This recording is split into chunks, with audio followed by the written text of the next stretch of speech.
दोस्तों, आज Punjab national bank ने 2434 करोड़ का fraud reserve bank of India को डिक्लेयर किया है।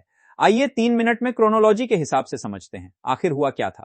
29 मार्च 1985 कंपनी को Shri Radha Krishna export industries limited के नाम से पब्लिक लिमिटेड कंपनी के रूप में स्थापित किया गया और फिर बाद में नाम बदलते हुए SREI इंफ्रास्ट्रक्चर फाइनेंस लिमिटेड हुआ। फिर 29 मई 1992 में फिर से नाम बदलकर SREI इंटरनेशनल लिमिटेड किया गया और एक बार फिर 2 साल बाद 12 अप्रैल सन 1994 में नाम बदलकर SREI इंटरनेशनल फाइनेंस लिमिटेड रखा गया और लास्ट में फाइनली 31 अगस्त 2004 में नाम बदलकर SREI infrastructure finance limited SIFL किया गया। उसके बाद 13 जून 2006 में SEFL यानी SREI इक्विपमेंट फाइनेंस लिमिटेड स्थापित किया गया जो SIFL की सहायक कंपनी के रूप में तैयार हुई।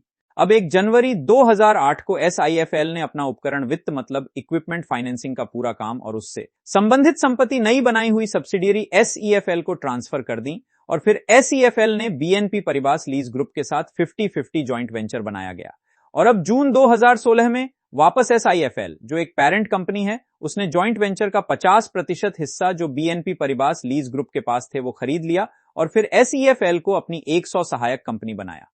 अब SREI ग्रुप का कारोबार बढ़ा और उसने धीरे धीरे कई बैंकों से बड़ी लोन सुविधाएं ली जिनमें से कुछ खातों में संदिग्ध उधार और देर से भुगतान की समस्याएं उभरने लगी। फिर अक्टूबर 2021 में RBI ने दोनों कंपनियों SIFL और SEFL के बोर्डों को सुपरसीड किया और एक एडमिनिस्ट्रेटर नियुक्त किया क्योंकि गवर्नेंस और भुगतान के केसेस में सीरियस गड़बड़ी सामने आई। इसी साल दोनों कंपनियां इंसॉल्वेंसी एंड बैंक्रप्सी कोड के तहत कॉर्पोरेट इंसॉल्वेंसी रेजोल्यूशन प्रोसेस सर्प में दाखिल हुई। फिर 2022 और 23 में ट्रांजैक्शन ऑडिटर्स ने दोनों कंपनी के खातों में फ्रॉडुलेंट ट्रांजैक्शंस की पहचान की। कुछ रिपोर्टों में कई हजार करोड़ तक के कथित फ्रॉड भी फ्लैग किए गए। अब 2023 में RBI द्वारा अनुमोदित रेजोल्यूशन प्लान के तहत national asset reconstruction company limited ने SIFL और SEF और L के लिए एक समाधान योजना स्वीकार की जो NCLT द्वारा भी मंजूर हुई।